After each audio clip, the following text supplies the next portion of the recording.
Hi there, I'm Avon. At Christmas, my sister stood up, clinked her glass, and said, "We voted and cut you off." Everyone nodded, smiled, like it was nothing. But the part no one saw? The years they drained my bank account behind closed doors. The therapy I paid for. The wedding I funded. The hospital scare that turned out to be a lie. And just when I finally walked away, they came back, asking for help. How did I go from being not family to being their only lifeline? You ever wonder what happens when you stop being the family fixer and start being the one who says enough? Let me show you. I showed up with a bottle of Cabernet, one of the nice ones from my stash. I even wrapped it with a bow like an idiot, like I believed this year would be different. The porch light at Rosen's place flickered once as I rang the bell. The smell of pine and cinnamon hit me as the door creaked open and Mom's voice carried through the hallway. "Avon's here," she sang out, fake cheer dripping off every syllable. Inside, the house looked like a Hallmark card. Warm lights, crackling fire, the whole thing. Neva was by the tree, shaking a box with her name on it. My father didn't bother getting up from the recliner. Rosine smiled like we were on camera.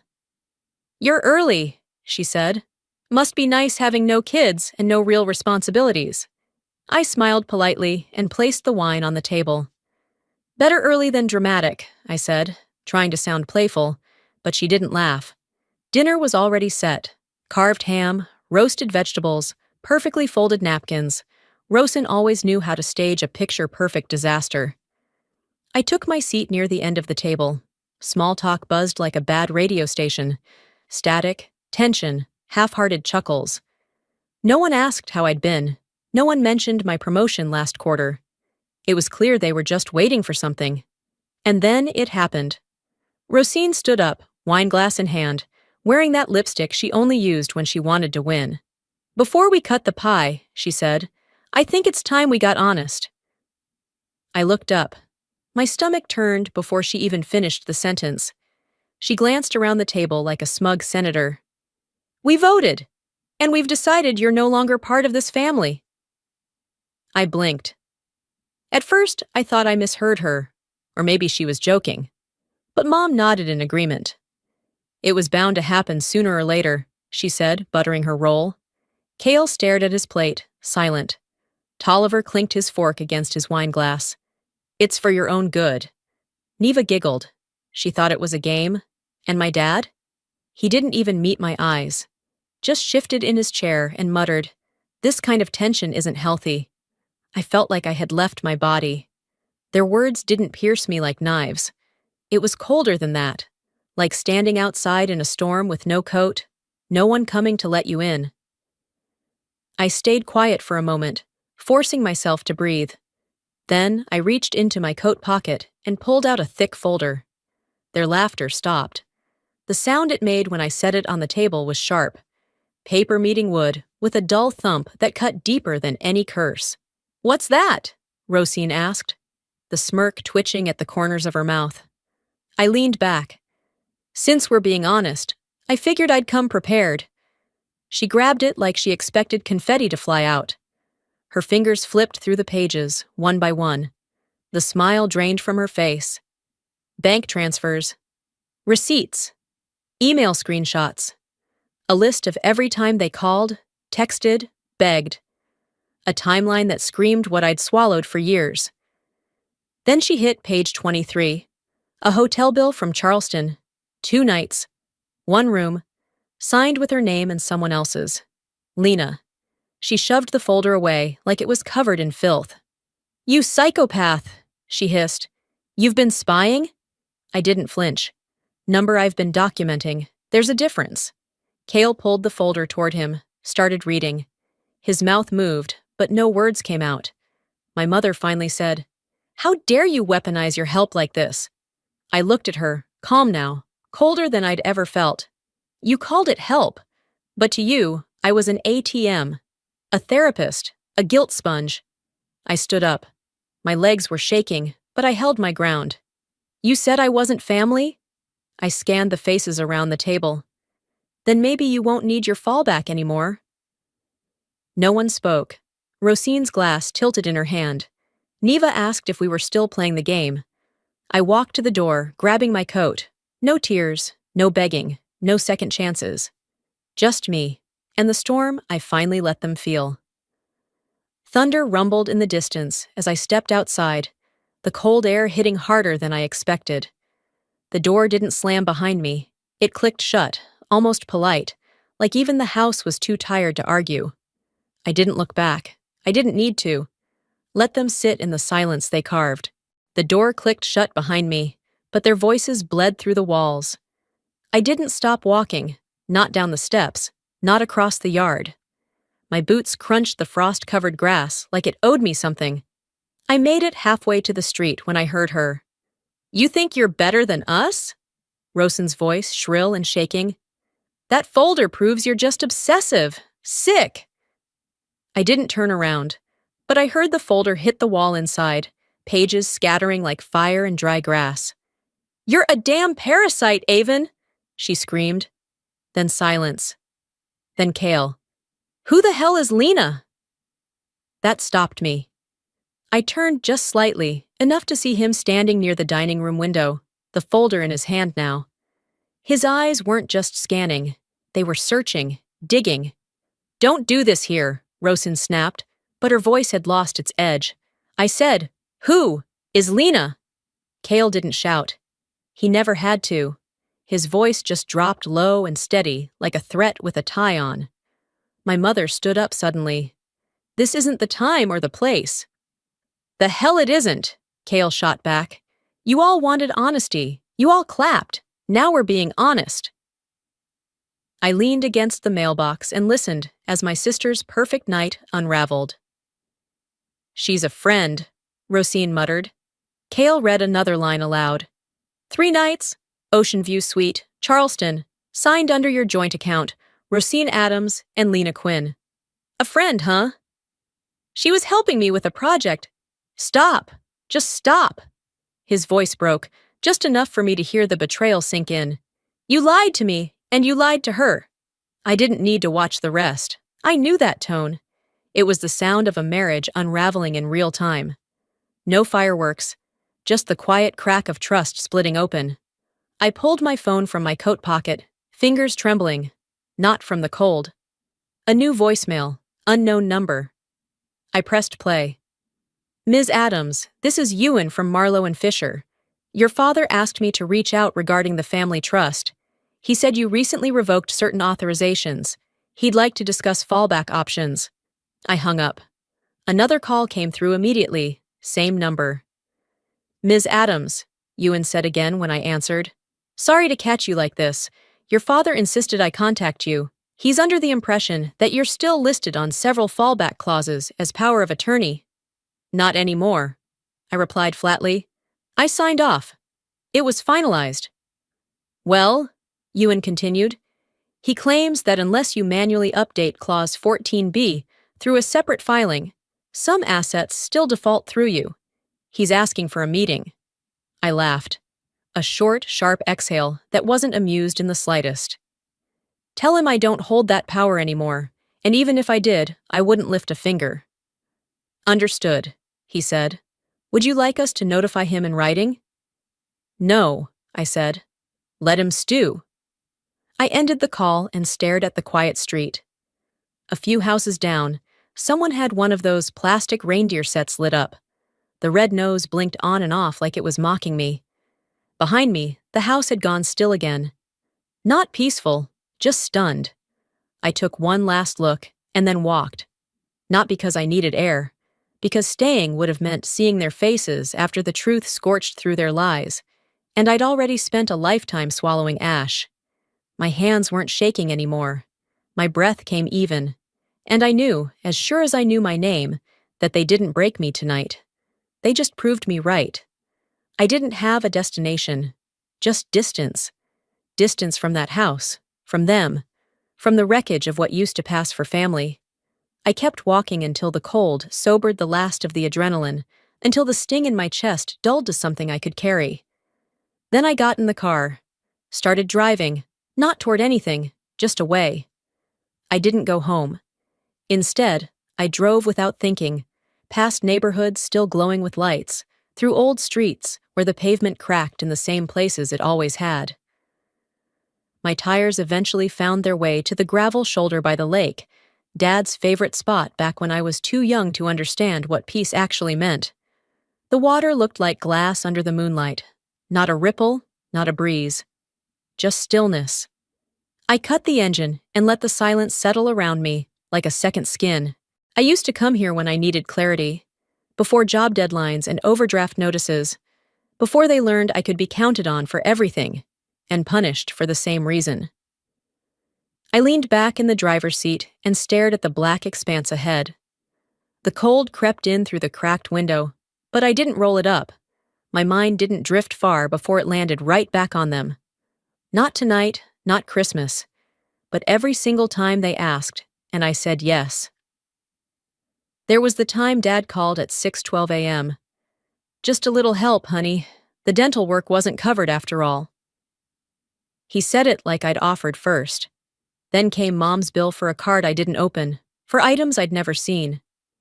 "Just this once," she'd whispered, like it was a secret between friends.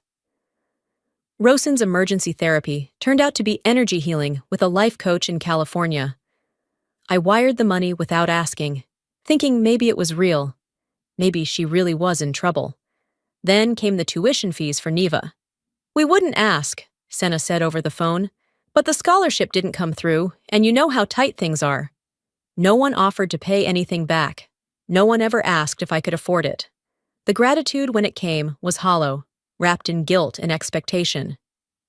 "Only you can help." "You're the smart one." "You have a good job, we don't."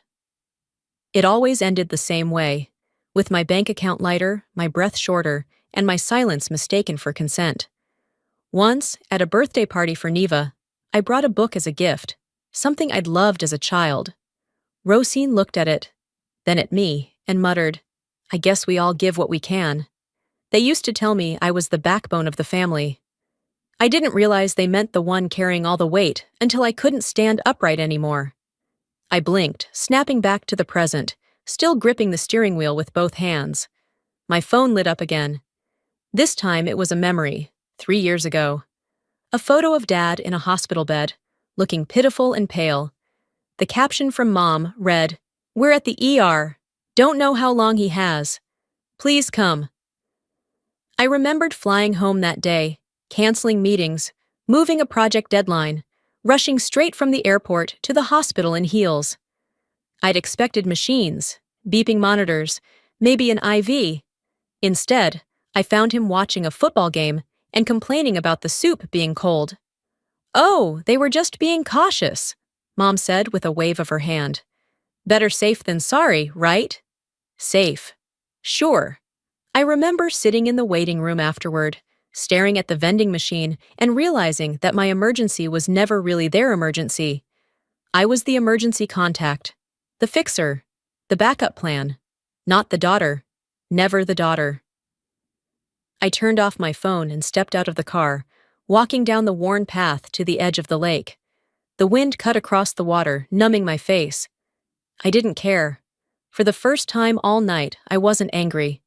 I wasn't sad. I was just done. "They never needed me," I whispered into the dark. "They needed what I could give." And I gave too much. 3 days passed like breath held too long. I barely left my apartment, except to walk the dog and pretend normalcy still lived in my building. Asheville had turned bitterly cold, the kind that cracked your skin and crept into your bones, even when wrapped in wool. The lake hadn't offered answers, but at least it hadn't asked anything of me. Then Senna texted, "Let's meet, just us, no pressure." I stared at the message longer than I should have. My first instinct was to delete it. My second was to ask, "What do you want now?"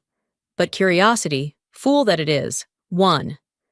I chose a public place, a tiny cafe tucked on the quieter end of downtown. No risk of a scene, no audience from family, just 2 sisters playing pretend in a setting too cozy for confrontation. She was already there when I arrived, bundled in a cream coat, hands around a latte that had lost its steam. She looked up, eyes soft. Too soft. "I'm glad you came," she said, her voice smaller than I remembered. I sat across from her without taking off my scarf. "Let's not waste time." Senna smiled tightly. "Okay. Look, about Christmas." That wasn't what it looked like. I raised an eyebrow. "Oh? Did someone hack your voice and make you say I wasn't family?" She flinched, just slightly. It was heat of the moment. People were emotional. Rosin was pushing hard, and you went along with it, I finished. Senna didn't deny it. Instead, she reached into her bag and pulled out a manila envelope.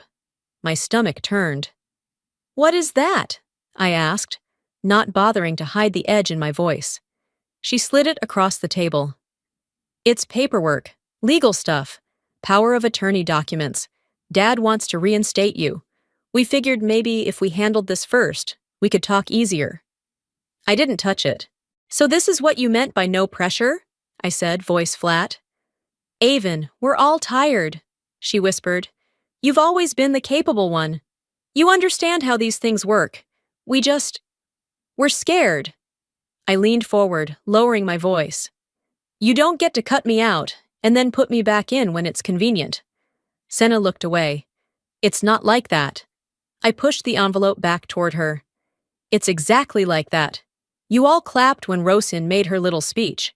You toasted to my absence. And now, what? You're here because Dad's scared of losing control of the trust fund?" She didn't answer. "I'm not your legal shield anymore," I said, standing, "and I'm definitely not your emotional one." I left her sitting there, staring at the untouched folder, latte, now completely cold. That night, I couldn't sleep. My phone buzzed once. It was a message from Kale.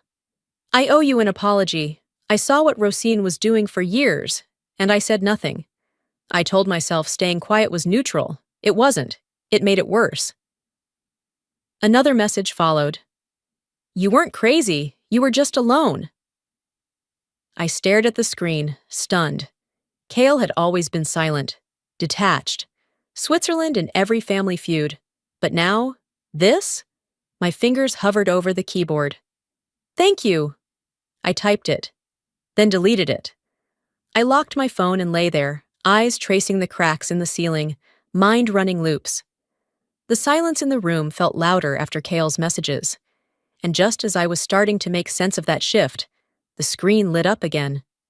The sun wasn't even up when my phone lit up again. Rosin. No greeting, no punctuation, just, "You've gone too far.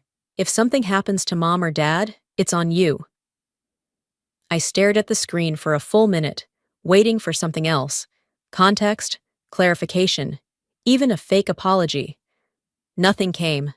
Just that one line. Threat dressed as concern. A sentence so sharp it could slit guilt wide open if I let it. I didn't reply. Instead, I padded into the kitchen, flipped on the light, and poured myself a cup of coffee that tasted like metal. My hand trembled, not from fear, but from the pressure building just under my skin. By the time I placed the mug on the table, a hairline crack had already formed in the ceramic. They didn't want reconciliation. They wanted a reset button. They wanted the version of me that shut up and paid up, that smiled through insults, that kept peace by erasing myself. But I was no longer that version. By 9 a.m., I'd typed out a message to the family group chat 5 different ways. Deleted every draft. None of them felt like enough. Until I hit record. My voice didn't shake this time. "I am not your villain," I said. "I am your consequence." I let that sit for a second before continuing. For years, I stayed silent because I thought keeping the family together mattered more than telling the truth. I absorbed the jabs, the manipulation, the financial sinkhole you all made out of me. I justified it in my head, told myself you were struggling, but I see it now. You weren't struggling, you were feeding off me. I paused. I won't play the scapegoat anymore, and if you try to smear me, threaten me, or twist this back on me, I will go public, with everything, every receipt, every recording, every document in that folder and more. I'm not bluffing. I ended the message and pressed send. No dramatics, just clarity. The silence that followed was almost loud. 2 hours later, my phone pinged again. It was Branwen. I didn't know it was that bad. At first, I assumed she meant someone else. Then came another message. I'm sorry for clapping. I thought it was, I don't know, a show, like it wasn't real. Then another. Rosen said if I didn't support the vote, I was choosing sides, and Mom told me you'd already decided to leave. I felt cornered. I reread those lines 3 times. It wasn't a full apology, but it was the closest thing I'd gotten in years that didn't come laced with an ask. If you want me to speak out, I will. I didn't reply. Not yet. I wasn't ready to trust her again. But something in me softened, just a notch. That night, I sat at my kitchen table alone, with nothing but my breath and the ticking of the thermostat. My hands shook, not from fear, from release, from the relief of having finally spoken, of finally being heard. I whispered it to the quiet, just to hear it out loud. Maybe I was never the quiet one. Maybe they just never listened. The next morning, I woke to silence, but it felt different. Emptier, not heavier. I moved on instinct, boxing up the pieces of a life I no longer owed anyone. There wasn't a plan, just momentum. Like once the words had left my mouth, everything else had to follow. The last box landed with a dull thud near the coat closet. I didn't bother labeling anything anymore. Just shuffled the essentials into drawers, closed the cabinets, and breathed in the blankness of the new apartment. No family portraits, no heirlooms, no framed cross-stitches saying, "Home is where the heart is." Just walls. Clean. Silent. I'd signed the lease 3 days after the blow-up and finalized every severance I could think of. New emergency contacts, no shared financial ties, legal notices filed and documented. I changed passwords, moved accounts, even scrubbed Dad's name off the trust backups they thought I wouldn't catch. I'd missed nothing this time. On the kitchen counter, folded neatly, was an old red sweater, one Mom had given me during a particularly awkward Christmas years ago. It had gold-threaded snowflakes and a little stitched tag inside that read, "Love you always." That same year, she'd called me selfish for not co-signing a loan for Tolliver. I donated it to a shelter on my way to the grocery store. My phone buzzed. I opened the family thread one last time and typed, "My number stays the same, but you'll never reach who I used to be." Then I blocked them all. Every last one. I didn't expect silence to feel like safety, but it did. For 3 days, nothing came. Then the messages started again, but this time from new numbers. The first was a photo. Their living room. The usual tree. Same placement. But there was a gaping hole where presents used to be stacked. "It doesn't feel the same without you. Neva cried all night," Senna wrote. 10 minutes later, another one. "We're behind on the mortgage. You don't care anymore, do you?" Rosin. Then Tolliver of all people. "We all said things we regret. But you went nuclear. Why would you do this to your own family?" None of them said sorry. None of them asked how I was doing. They just pointed fingers, draped in concern, as if their discomfort was my crime. I stood at my new kitchen window, the city lights dimming behind mountain fog, and let the texts pile up like junk mail I'd never open. Then I poured a glass of wine. No holiday glassware this time, just a clean tumbler, and stepped out onto the balcony. The cold didn't bother me tonight. No music played, no messages popped in. And for once, no voice inside me asked if I'd gone too far. They didn't want me healed. They wanted me manageable. And I finally understood the difference. A few nights later, the cold started to feel familiar, almost welcome. I sat on the balcony longer than usual, watching the lights from the neighboring building flicker on and off. Somewhere, a dog barked twice, and then nothing. I liked that kind of quiet, the kind where no one needed anything from me. Then my phone buzzed. It was a message from Lila Harmon. We hadn't spoken in over 10 years. College friends turned Facebook background noise. "Hey, sorry to ask, but are you okay? I heard you were going through something. Rosen messaged me. Said you might be in a dark place. Wanted to make sure you're safe. I didn't respond right away. I stared at the screen until it dimmed and locked. So this was her new game. I opened Messenger. Another one. And another. People I hadn't talked to in ages, some from high school, others from a job I'd left long ago. All with eerily similar messages. She said you've been isolating, that you might be overwhelmed. If you ever want to talk, I'm here. It's okay to not be okay.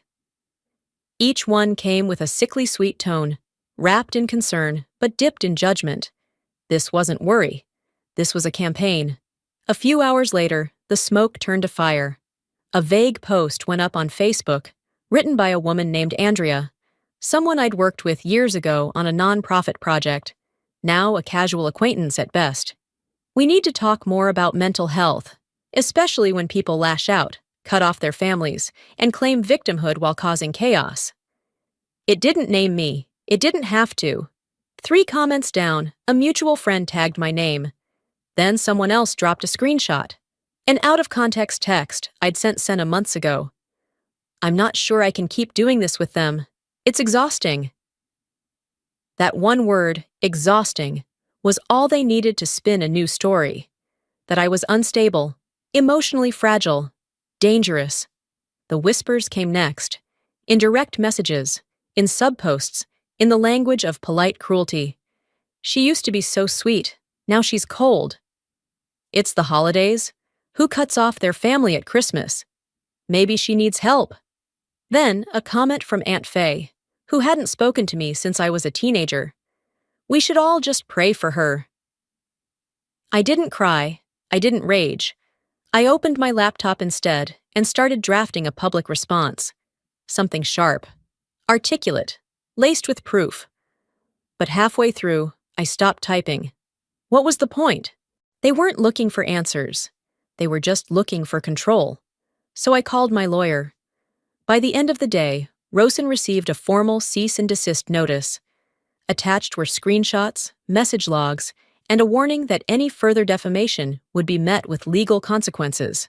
No more phone calls, no more folder drops. This time, I spoke in their language. That night, as the final email was sent, I whispered to myself, "You're not winning. You're gasping." And the silence that followed? It told me she heard.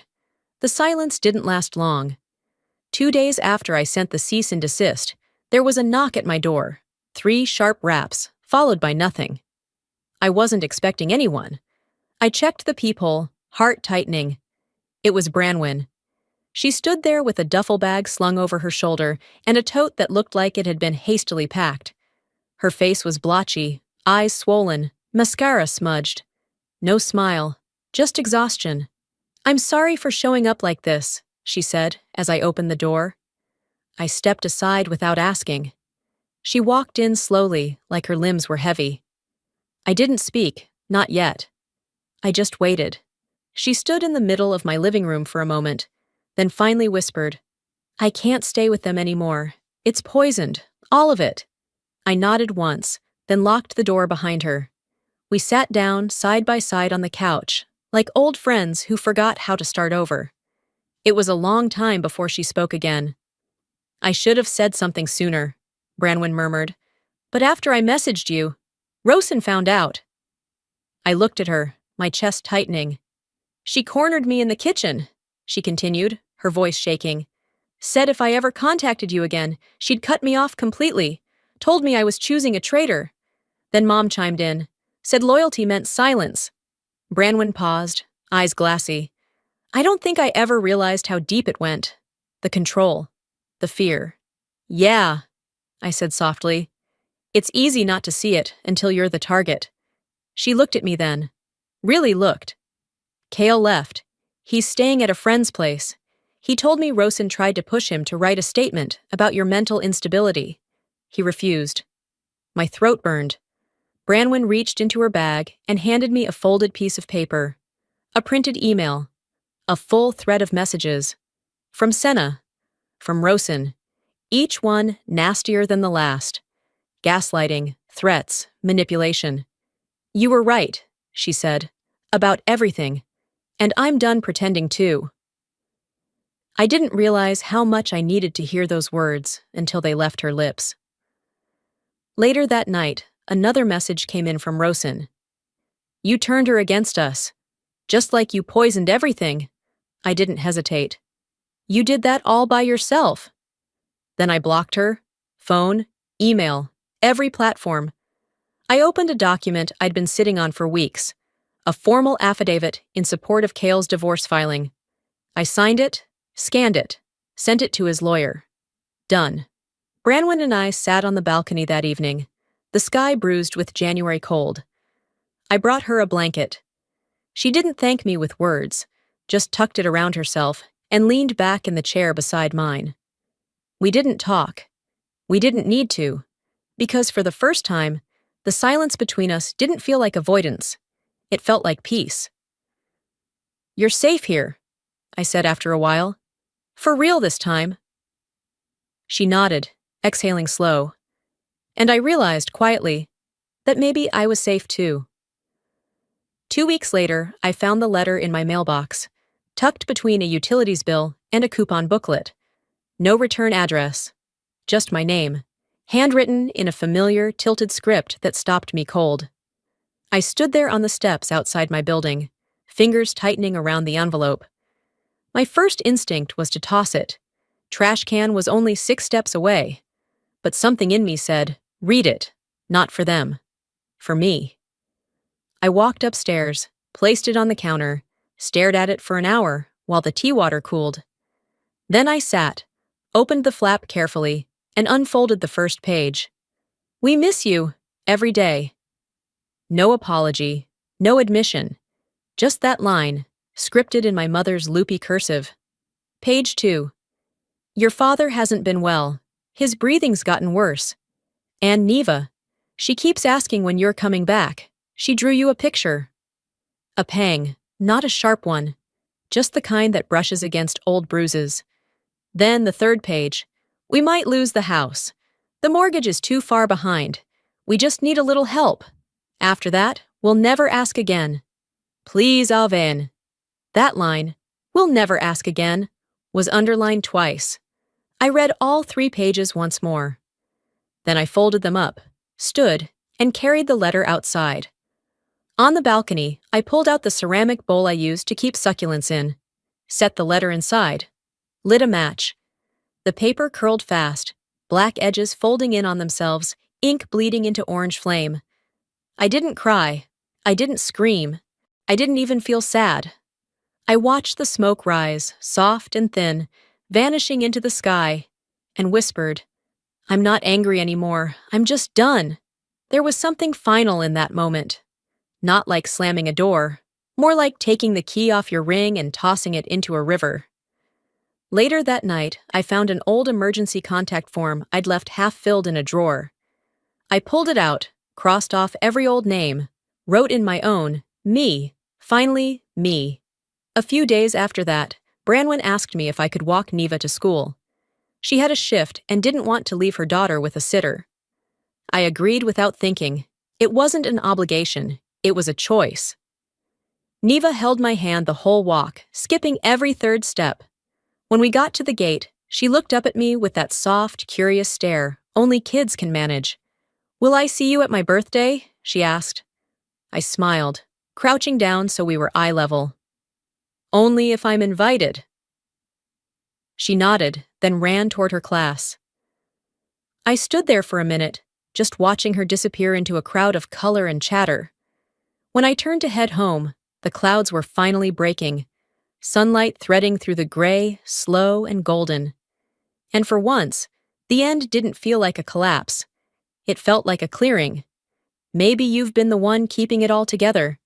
Maybe you've stayed silent to keep the peace, until you realized the silence was costing you your peace. For years, I thought love meant sacrifice. That being the strong one meant absorbing every blow, cleaning up every mess, carrying the weight without ever asking for help. But here's what I learned. Being strong isn't about how much you can endure. It's about knowing when enough is enough. It's about choosing yourself, without apology. Sometimes family won't understand your boundaries, because they were the ones who benefited from you not having any. And when you finally draw that line, they'll call it betrayal. But it's not. It's healing. I don't share this story to be dramatic. I share it for anyone who's ever felt guilty for walking away, for saying no, for protecting their peace. You are not selfish for outgrowing dysfunction.